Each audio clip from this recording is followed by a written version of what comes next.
नाबुदुहु व नुसल्ली अला रसूलिहिल करीम अम्मा बाद फ़ाउज़ बिल्लाहि मिनश शैतानिर रजीम बिस्मिल्लाहिर रहमानिर रहीम। नाज़रीन, मैं हूँ आपका होस्ट अरसलान मलिक और एक नई वीडियो के साथ एक दफ़ा फिर आपकी खिदमत में हाजिर हूँ। नाज़रीन, इस वीडियो में हम बात करेंगे शब कदर के फ़ज़ाइल, शब कदर के अलामात, शब कदर की दुआएं, शब कदर के आमाल और हदीस की रोशनी में लैलतुल कदर की अहमियत के हवाले से। उम्मीद करता हूँ कि मेरी पिछली वीडियोस की तरह ये वीडियो भी आपको बेहद पसंद आएगी। तो चले नाज़रीन, शुरू करते हैं। अल्लाह कुरान करीम में इरशाद फरमाता है कि इन्ना अंज़लनाहु फी लैलतिल कदर वमा अदराका मा लैलतुल कदर लैलतुल कदरी खैरुम मिन अल्फी शहर तनज़्ज़लुल मलाइकतु वर्रूहु फीहा बिइज़्नि रब्बिहिम मिन कुल्ली अम्रिन सलाम सलामुन हिया हत्ता मतलाइल फजर। तर्जुमा है कि बेशक हमने कुरान पाक शब कदर में उतारा है और आपको मालूम है कि शब कदर कैसी है। शब कदर 1000 महीनों से अफजल है। उतरते हैं इसमें फरिश्ते और रूह अपने परवरदिगार के हुक्म से हर अमर खैर को लेकर। ये रात सरासर सलामती की होती है और तुलुए फजर तक रहती है। उसके बाद नाजरीन तशरीह व तौज़ीह है कि इस सूरत शरीफा में सवाल जवाब के अंदाज में शब कदर की अजमत से इंसान को वाकिफ कराया गया है कि 1000 महीने या 83 बरस की इबादत भी इस एक रात की इबादत की बराबरी नहीं कर सकती। वजह तस्मिया इस रात को शब कदर क्यों कहते हैं, इसकी 2 वजह बयान की जाती है।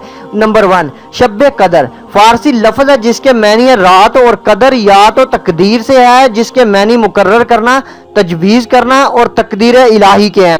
तो शब कदर के मैनी तकदीर की रात के हैं और बकौले कतादा इस रात में हर आदमी का रिज़्क व रोज़ी मुकर्रर किया जाता है, उम्र लिखी जाती है, हर तरह के फैसले लिखकर जिम्मेदार फरिश्तों के हवाले कर दिए जाते हैं, इसलिए इसको शब कदर कहते हैं।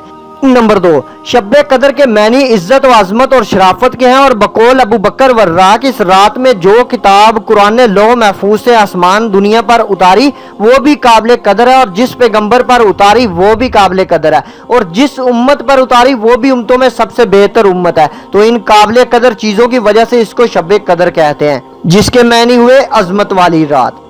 उसके बाद नाज़रीन शब कदर की अलामत हैं। उसमें पहले नंबर पर हजरत अनस रजी अल्लाह तआला अन्हु हुजूर अकरम सल्लल्लाहु अलैहि वसल्लम से नकल करते हैं कि वो रात नूरानी और चमकदार होती है और ना ज्यादा गर्म होती है और ना ज्यादा ठंडी। उसके बाद दूसरे नंबर पर है कि इस रात में सुबह तो का आसमान के सितारे शयातीन को नहीं मारे जाते। रात में आसमान पर अंगारा और शोला सा जो भागता हुआ नजर आता है वो इस रात में नहीं होता। तीसरे नंबर पर शब कदर की सुबह को निकलने वाला सूरज चांद की मानद शुआओं व किरणों के बगैर तुलू होता है। नंबर 4, समुद्र का कड़वा पानी भी इस रात में मीठा पाया गया है। उसके बाद नाजरीन है नंबर 5, इस रात में अनवार की कसरत होती है। उसके बाद है नंबर 6, इस रात में कुत्ते कम भौंकते हैं और गधे भी कम बोलते हैं। उसके बाद नाजरीन आ जाता है शब कदर के फजाइल। नाजरीन, इसी रात में फरिश्तों की पैदाइश हुई, इसी रात जन्नत में दरख्त लगाए गए, इसी रात हजरत आदम का मादा जमा होना शुरू हुआ, इसी रात बनी इसराइल की तौबा कबूल हुई, इसी रात हजरत ईसा अलैहिस्सलाम आसमान पर उठाए गए, इसी रात बंदों की तौबा कबूल हुई। इस रात में आसमान के दरवाजे खुले रहते हैं।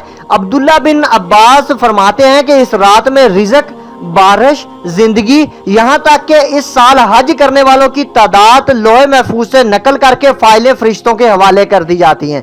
उसके बाद इस रात में लोहे महफूज से आसमान दुनिया पर पूरा कुरान करीम नाजिल हुआ। उसके बाद इस रात में आसमान से बकसरत फरिश्ते उतरते हैं जो मोमिनों को सलाम करते हैं, मुसाफा करते हैं, इनके लिए दुआएं खैर करते हैं और इनकी दुआओं पर आमीन कहते हैं। उसके बाद नाज़रीन हजरत अबू हुरैरा रज़ी अल्लाह तआला अन्हु से हुजूर अकरम सल्लल्लाहु अलैहि वसल्लम का ये इरशाद मनकूल है कि जो शख्स ईमान के साथ और सवाब की नीयत से रमज़ान के रोज़े रखे, नीज शब कदर में ईमान के साथ और सवाब की नीयत से इबादत करे तो इसके पिछले तमाम गुनाह माफ़ कर दिए जाते हैं। नाज़रीन हजरत अनस रज़ी अल्लाह तआला अन्हु फरमाते हैं कि एक मरतबा रमज़ानुल मुबारक का महीना है तो हुजूर अकरम सल्लल्लाहु अलैहि वसल्लम ने फरमाया कि तुम्हारे ऊपर एक महीना आया है जिसमें एक रात है जो 1000 महीनों से अफजल है। जो शख्स इस रात से महरूम रह गया गोया सारी ही खैर से महरूम रह गया। اس کے بعد ناظرین حدیث شریف میں وارد ہے کہ اس رات میں طلوع فجر تک شیطان نہیں نکلتا اور نہ کسی کو فتنہ فساد میں مبتلا کر سکتا ہے۔ دیگر راتوں میں رحمتیں اور برکتیں، آفات اور مصیبتیں دونوں نازل ہوتی رہتی ہیں، مگر شب قدر میں سعادتیں، رحمتیں اور انعامات ربانی کا ہی نزول ہوتا ہے۔ ناظرین شب قدر کی ساری رات فضیلت والی ہوتی ہے۔ اس کے بعد ناظرین اس رات کے نوافل کا مرتبہ، جو کوئی شب قدر میں 4 رکعت اس طرح پڑھے کہ ہر رکعت میں سورت فاتحہ کے بعد سورت تکاثر 1 بار اور سورت اخلاص 11 بار پڑھے تو اللہ اس کو سکرات موت میں آسانی فرما دے گا، نیز عذاب قبر سے بھی محفوظ فرما دے گا، اور نور کے 4 ایسے ستون عطا فرمائے گا کہ ہر ستون میں 1000 محل ہوں گے۔ اس کے بعد اس رات میں جو کوئی 20 رکعتیں اس ترتیب سے پڑھے کہ ہر رکعت میں سورت فاتحہ کے بعد 21 بار سورت اخلاص پڑھے، وہ اپنے گناہوں سے اس طرح پاک ہو جائے گا گویا ابھی پیدا ہوا ہے۔ نیز ہر حرف کے عوض جو اس نماز میں پڑھا ہے اس کے لیے جنت میں ایک شہر بنایا جائے گا، اور اس شہر میں اس قدر حوریں ہوں گی کہ ان کا شمار صرف اللہ عز و جل ہی کو معلوم ہے۔ فیضان سنت بحوالہ تذکرۃ الواعظین۔ اس کے بعد ناظرین جو کوئی اسلامی بہن یا بھائی شب قدر میں 2 رکعت نماز اس طرح پڑھے کہ ہر رکعت میں سورت فاتحہ کے بعد 7 مرتبہ سورت اخلاص پڑھے اور سلام پھیرنے کے بعد 70 مرتبہ استغفر اللہ و اتوب الیہ پڑھے تو اپنی جگہ سے اٹھنے سے پہلے اللہ تعالیٰ اس کو اس کے والدین کو بخش دیتا ہے، اور اللہ تعالیٰ فرشتوں کو حکم دیتا ہے کہ جنت میں اس کے لیے باغ لگائیں اور اس کے لیے مکانات بنائیں اور نہریں جاری کر دیں۔ وہ دنیا سے نہیں جاتا جب تک کہ یہ سب کچھ دیکھ نہیں لیتا۔ فیضان سنت بحوالہ درۃ الناصحین۔ اس کے بعد ناظرین ہے شب قدر کی دعا۔ یہ رات دعا کی قبولیت کی رات ہے، اپنے لیے، دوست و احباب کے لیے اور والدین کے لیے، تمام گزرے ہوئے لوگوں کے لیے دعائے مغفرت کرنی چاہیے، اور سفیان ثوری کے نزدیک اس رات میں دعا میں مشغول ہونا سب سے بہتر ہے، اور دعاؤں میں سب سے بہتر وہ دعا ہے جو حضرت عائشہ رضی اللہ تعالیٰ عنہ سے منقول ہے: اے اللہ تو معاف کرنے والا ہے اور معاف کرنے کو پسند کرتا ہے تو مجھے بھی معاف فرما دے۔ اس کے بعد ناظرین شب قدر کے اعمال۔ حضور اکرم صلی اللہ علیہ وسلم سے اس رات میں تلاوت، نماز، دعا وغیرہ منقول ہے، اس لیے مناسب یہ ہے کہ بقدر استطاعت تلاوت، نماز وغیرہ میں مشغول رہیں، ان صورتوں اور آیتوں کی بھی تلاوت کریں جن کے بارے میں کثیر ثواب کی خوشخبری دی گئی ہے۔ مثلا نمبر 1 پہ ہے سورت بقرہ و آل عمران کی آخری آیتیں جن کا پڑھنا ایک رات کی عبادت کے برابر ثواب رکھتا ہے۔ اس کے بعد ہے نمبر 2 آیت الکرسی، جس کو قرآن کی افضل آیات ہونے کا شرف حاصل ہے اور جس کا پڑھنے والا مرتے ہی جنت میں داخل ہو جاتا ہے۔ اس کے بعد نمبر 3 پہ ہے سورت زلزال، جس کے پڑھنے کا ثواب آدھے قرآن کے برابر ہے۔ اس کے بعد ناظرین چوتھے نمبر پر سورت اخلاص ہے جس کا ثواب تہائی قرآن کے برابر ہے۔ نمبر 5 پہ ہے سورت کافرون، جس کے پڑھنے کا ثواب چوتھائی قرآن کے برابر ہے۔ نمبر 6 پہ سورت نصر ہے جس کے پڑھنے کا ثواب بھی چوتھائی قرآن کے برابر ہے۔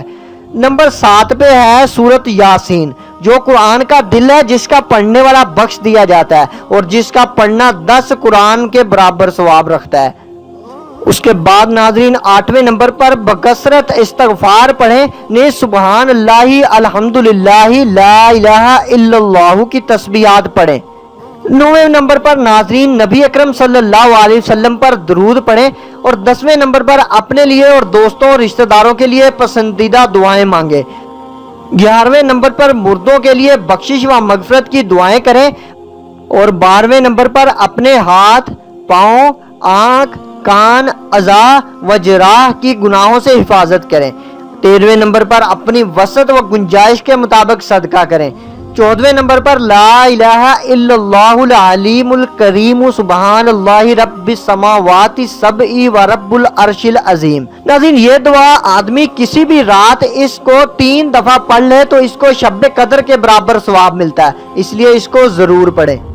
اس کے بعد ناظرین شان نزول واقعہ کی روشنی میں اس صورت مبارکہ کا شان نزول بیان کرتے ہوئے بعض مفسرین کرام نے ایک نہایت ہی ایمان افروز حدیث بیان کیا ہے، جس کا خلاصہ یہ ہے کہ رسول اللہ صلی اللہ علیہ وسلم نے ایک مرتبہ صحابہ کرام رضوان اللہ علیہم اجمعین کے سامنے बनी इसराइल के एक वली और आबद शब्बे जिंदादार हजरत शमून रहमतुल्लाह अलैह का जिक्र करते हुए फरमाया कि हजरत शमून ने 1000 माह इस तरह इबादत की कि रात को क़याम और दिन को रोजा रखने के साथ साथ अल्लाह ताला की राह में कफ़ार के साथ जहाद करते थे।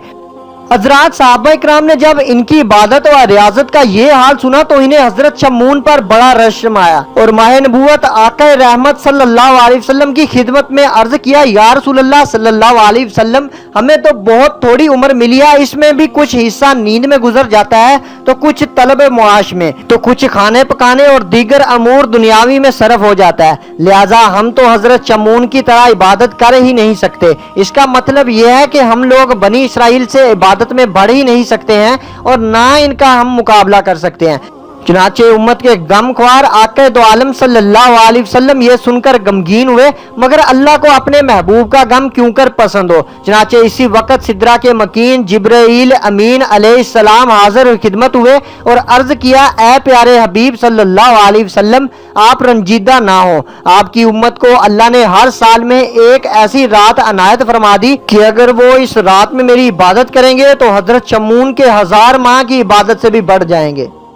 उसके बाद नाज़रीन, अगर हम सारे फजाइल का खुलासा निकालें तो हदीसों कुरान की रोशनी में हम सबको मालूम हो गया कि शब कदर की अहमियत और इसकी बरकत व अजमत का मुकाम कितना बुलंदो बाला है। इसलिए हम सब मुसलमानों को चाहिए कि इस अजीम रात को गफलत में ना खोए, बल्कि ज्यादा से ज्यादा इबादत करें, अपने गुनाहों से तौबा करें, रो रो कर दुआएं करें, गिरिया राजी करें। तफसीर रूहुल बयान में लिखा है कि इस गिरिया राजी से फरिश्ते भी तुम्हारी जियारत के लिए बेताब होते हैं। और हदीस कुदसी है कि अल्लाह ताला फरमाता है, तर्जुमा है कि मुझे गुनाहगारों के रोने की आवाज तस्बीह कहने वालों की आवाज से ज्यादा पसंद है। इसलिए फरिश्ते आपस में कहते हैं कि जमीन पर जाकर इन लोगों को देखें जिनके रोने की आवाज अल्लाह ताला को महबूब है, जरा हम भी इनके रोने की आवाज अपने कानों से सुन लें कि हमारी तस्बीह पढ़ने की आवाज से इनकी आवाज अल्लाह ताला को ज्यादा पसंद है तो क्यों और कैसे। अल्लामा साहिब रूहुल बयान फरमाते हैं कि दरअसल रोने की आवाज को अल्लाह ताला इसलिए पसंद करता है कि तस्बीह पढ़ने वालों के कमाल का अपना इजहार है और गुनाहगार के रोने में रब्बुल आलमीन की गफ्फार का इजहार है। उसके बाद नाज़रीन, अपने माँ बाप से अपनी गुस्ताखी की माफ़ी कराएं। किसी मुसलमान भाई को आपसे किसी मौका पर तकलीफ पहुंची हो तो इससे भी माफ़ी मांगे। इस तरह एक दूसरे मुसलमान भाई आपस में एक दूसरे से गले मिलकर वक्तन फवक्तन जो आपसी इख्तलाफात हो जाते हैं, जिनकी वजह से एक दूसरे को तकलीफ होती हैं, इससे माफ़ी मांगे। इसके बाद इस रात में इबादत करें तो इंशाअल्लाह अज़्ज़ा वजल ज़रूर आपकी इबादत कबूल होगी और अल्लाह ताला रहम करने वाला है। अपने हबीब सल्लल्लाहु अलैहि वसल्लम के सदके में हम सब पर रहमो करम फरमाएगा और हमारी और आप सबके गुनाहों को बख्श देगा और इस रात की बरकतों से माला माल फरमाएगा। आमीन सुम्मा आमीन। तो ये थे नाजरीन शब्बे कदर या लैलतुल कदर के फजाइल व बरक़ात। उम्मीद करता हूँ कि ये वीडियो आपको बेहद पसंद आएगी। मैं ऐसी और बहुत सी मालूमाती वीडियोस के साथ आपकी खिदमत में फिर पेश होता रहूँगा। मेरी नई आने वाली वीडियो का इंतज़ार कीजिएगा। तब तक के लिए मैं आप सबसे इजाज़त चाहूँगा। अपने लवाहिकीन का बहुत सा ख्याल रखिएगा। अल्लाह हाफिज़।